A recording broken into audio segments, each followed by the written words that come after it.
I want to talk about my favorite story while ever covering sports, which is the time that Ja Morant got into a dust-up with a teenager, punched him 13 times in the face, then went inside to pull out a gun and point it at him because of some disrespect while playing basketball. This court case has been publicized, and oh my God, it is just as good as you would expect. And it has even led to an attorney demonstrating with Ja Morant what checking the ball is. There's video online. You can look it up because they're explaining it to the jury.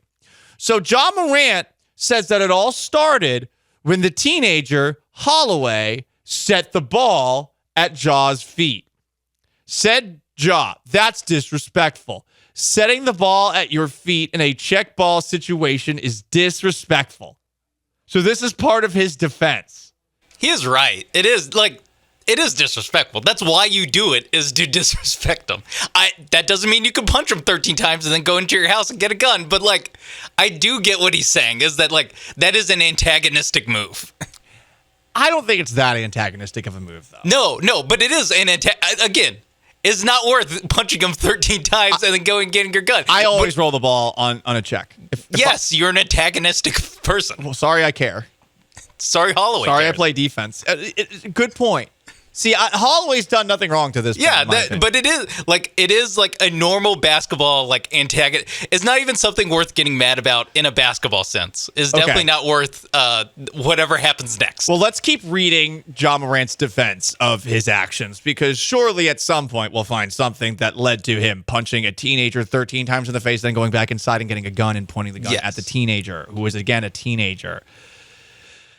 Sometimes teenagers do need justice. We've talked about that before. He was 16, right? 17. Barely a teenager. Right. So we've brought up before, too. Every now and then, almost in you're college. a teenager, you get away with whatever you want. There's got to be a point of no return. But let's see if Ja actually reached I don't know that. why we're the defense of Ja Morant right now. Let's keep going. Fair and balanced. Morant says he rolled the ball to Holloway to properly check it. Holloway rolled it back to Morant. Morant threw a chest pass at Holloway. Per Morant, Holloway then fired the ball at Morant. It was a one-handed throw, and it hit the left side of Ja's face. So the checking got aggressive. They were basically playing hot potato with the ball, and eventually the high schooler lost his mind and threw the ball as hard as he could at Morant and hit him in the side of the face. Here, I can understand why things escalated to the point of blows. Yes, this is a very, I mean, anyone who's played pickup basketball, this has happened where, I love the, check off, where it just, they keep checking it back and forth. It sounds like this happened, except it escalated a little bit. It escalated, and it gets so much better. This story is so good. I can't believe Ja Morant must be a dumb person, because I can't believe he thinks this is a good defense for what he did, especially in civil court. They just have to prove that they're 51% right here. The throw, one-handed, that hit Morant in the left side of his face caught Morant by surprise. Morant says there are many ways to apologize, including asking if the person hit was all right, or slapping your own chest to say it's your fault. Holloway did none of these things. And here is where Ja Morant got a little trigger happy. Luckily, there was no gun at this point.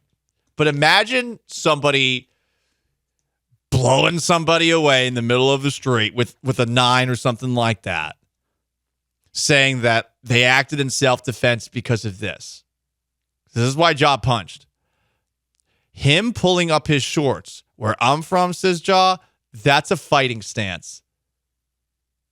Okay, so what happens when a rando, white basketball player for Santa Clara, who has just been removed from slapping the floor on the bench and waving his towel, he's in the game, the last 5 minutes of a game, and he's playing defense, and he pulls his shorts up a little bit. Is that threatening? It's like pulling up your shorts and then doing the Notre Dame Fighting Irish mascot. Yes, if you pull up your shorts and then put up your fists. But Ja Morant, you have not said that he put up his fists. He just pulled up his shorts. He pulled up his shorts. So let's see, though. Let's see, Sean. I do understand why he demonstrated checking the ball to the jury, because I would love to just complete with this explanation of checking the ball and what happened. I mean, this is already high theater. I would love to see like the security cam footage of this. Like, Yes. what happened? I want to see the security cam footage, but I really just want to watch this whole trial, because this is going to be Amber Heard versus Johnny Depp level, like, good, I think, if this is what we're getting for one day. Carter now has the basketball again to demonstrate the check. Oh, this is the lawyer. So the lawyer takes the ball. They're in court, and he's demonstrating the check ball with Ja Morant. Morant says he threw a bounce pass with backspin to Holloway. But then Morant, and Holloway, the teenager, meet chest to chest. Morant thought Holloway was about to hit him, I guess, from the pulling up the shorts, which you would not do if you're chest to chest with somebody. So Morant says when he punched the teenager for the 13 times, the first punch was to protect himself. He said literally, quote, "So I hit him first to protect myself." He hit him first. I love. And then he hit him again. And then he hit him again. Protected first blow. Now, preemptive strike. Now, in self-defense, you'll see every now and then, and people, I get into these rabbit holes on Instagram of like reading comments, which are almost always like somebody correcting what should have happened in that situation. And every now and then you'll see somebody acting in self-defense with a gun and they empty the whole clip.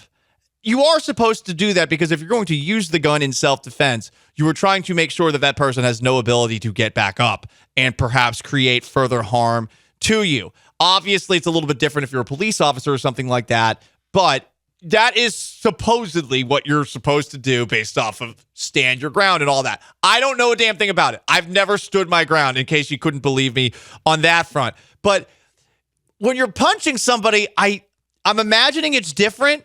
And I'm guessing if you punch the person 13 times and had the time to go back inside and pull out a gun and then pull the gun on this kid, I'm guessing that like by punch 6 or 7, the defense should have rested. I don't know. That's just me.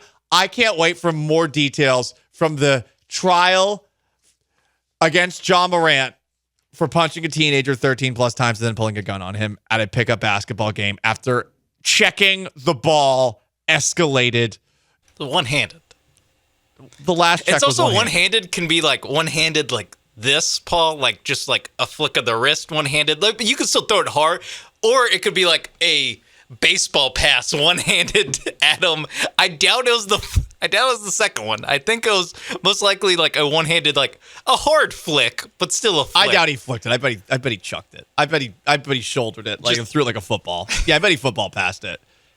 And again, that's even funnier because they're standing like 4 feet apart from each other. We need video of this. Most interactive sports talk show in Houston. Victor tweeted at me, Paul, come on, man, you've used that clip before when you were living in Seattle. No, I wish I did. I never bought that gun that I said I was going to buy after my place got broken into by the Antifa folks. Also, I'm also remembering now that at the LA Fitness on Gessner, that I once got in a scuffle after checking the ball went wrong. Swiped the ball from this guy who looked like he was straight out of I Am Legend. He's like 6'4", had something going on with his face. Thoughts and prayers to his face. Oh, so he didn't look like Will Smith, those are your No, he looked like the thing. The other cast members. Yeah, that's a great way to put it. So I swiped him, went for a layup on the other end. He ran me down, very tall guy, and just bulldozed me from behind. Sounds a little sexual when I say it like that. So I got up, picked up the ball with one arm, and I football threw it at him. Watch it, you bleeping psycho. Walk out to the three-point line, turn around expecting to get the ball checked to me, and I just got sucker punched, and the kid just ran. And I remember I could not see out of the right side of my face for about a day. Driving home, thankfully, it was only a block. Not fun. Not fun at all. But sometimes checking the ball can go wrong. So I'm glad that there was a court demonstration of how to and how not to check a ball. And you're lucky that guy just punched you once. And I ran. am, actually. Imagine if he punched you if he punched me 13 times, I'd probably not be doing this radio show right now. Or if I was doing it, I'd probably have worse ADD than I do right now. Best case scenario. Or CTE. Or worst case scenario. Topogalato. Oh, okay. What? Could be that.